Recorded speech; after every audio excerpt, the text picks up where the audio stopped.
gruesome, isn't it? Hey Korax, all the vapor that we inhale, won't it accumulate in our lungs and cause us harm?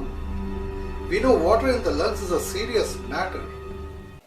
Oh yes, it is. It is called pulmonary edema, inflation of the lungs, swelling of the blood vessels inside, which if it goes untreated could be fatal. But it is not gonna happen with e-cigarettes.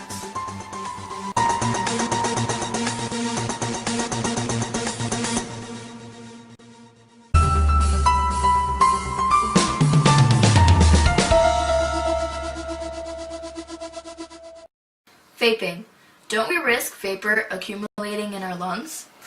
Hey folks, Korax here. You know, I frequently travel across the country helping new vapers, speaking out against smoking and preaching the goodness of vaping. I get inundated with the above question every time. And a strong believer of vaping that I am, I spontaneously reply with Professor Ricardo Polosa's classic quote, "This is ridiculous. You would get more water vapor from a nebulizer designed to deliver COPD medications than you would get from an electronic cigarette." You see, there is no shortage of absurdities within the ASDS community, which is now extended to vaping as well.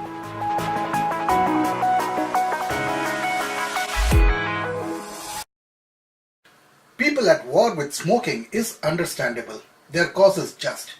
But when they try the same logic on vaping, it becomes ridiculous. What's of concern here is people identifying e-cigarette vapor as water vapor and then concluding it to fill up our lungs like a water bottle, gradually if not immediately.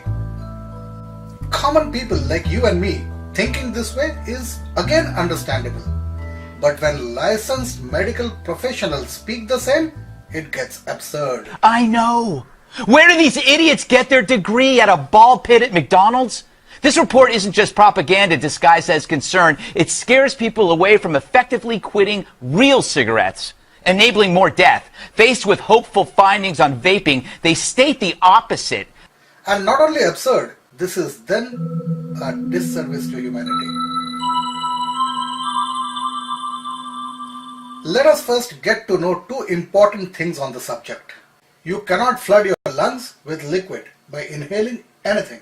And there is a difference between smoke and vapor, and our lungs react to each differently.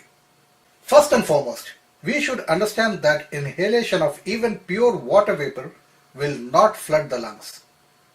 Unless one is drowning, of course, in a water body, for example sea, river, lake, etc. That water in the lungs disorder occurs internally, only by lungs' own secretion.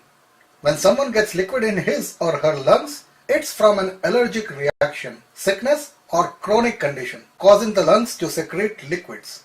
This is pulmonary edema. It is an abnormal buildup of fluid in the lungs. This buildup of fluid leads to shortness of breath. Pulmonary edema is often caused by congestive heart failure.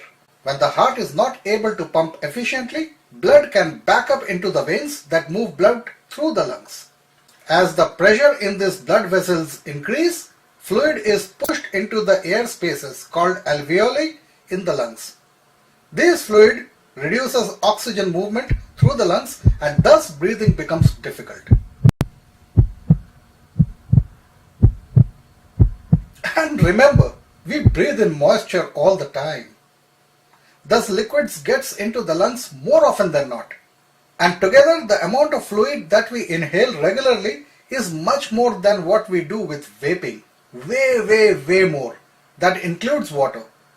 Our daily showers get more water into our lungs than anything else. Just by normal breathing we are intaking water. A leisurely swim at the pool gets water into the lungs.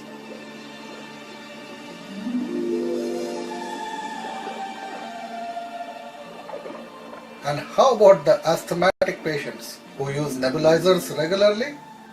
Also remember, our lungs are no Sahara desert. They are always as moist as a marshland. So what happens when we inhale?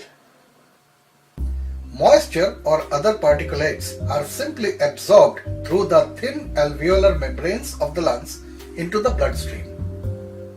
Larger particles might not be absorbed easily. However, the lung does have a mucosal flow, allowing non-absorbable small molecules such as particles of air pollutants to be cleared. This is mucus, which can have one of several fates: A. Coughed up, B. Swallowed, usually, or C. Cleared by the lymphatic system. Nothing gets built up in the lungs unless one has some sort of condition like I said earlier. Do you know the amount of moisture, particulates and water that is in the steam when we cook? That is thick, full of grease, spices, salts, organic residues and whatnot. Think about the fate of chefs in a kitchen. They are constantly breathing in that heavy fog, which is much more denser than we can ever vape. You might have noticed the grease buildup surrounding the stove in your own home.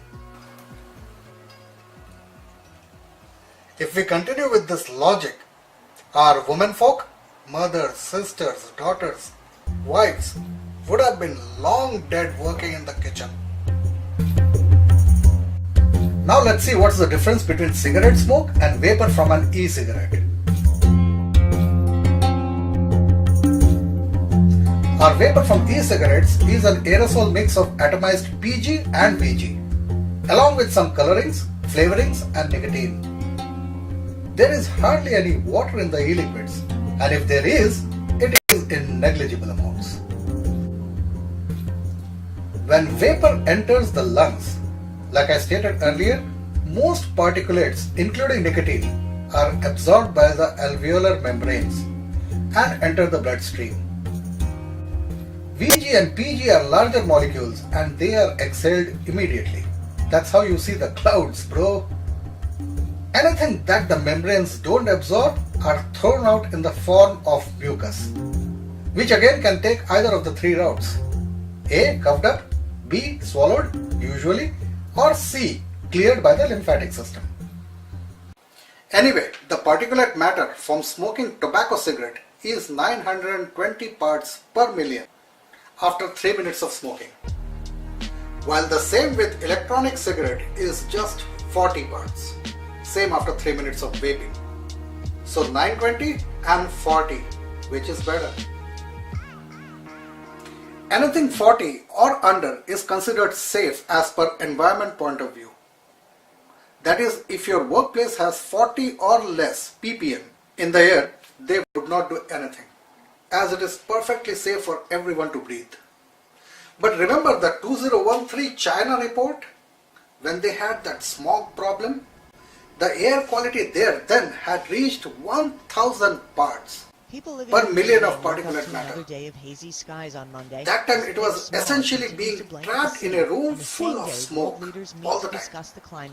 More than 300 is considered to be hazardous for breathing, human and animals alike. And that city was forced to shut down schools, airports, businesses because of air pollution.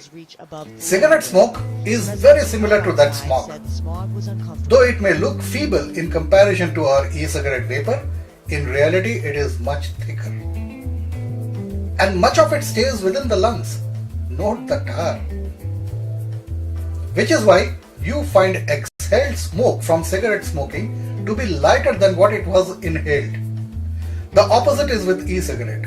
You will usually find equal quantities of exhaled and inhaled vapor.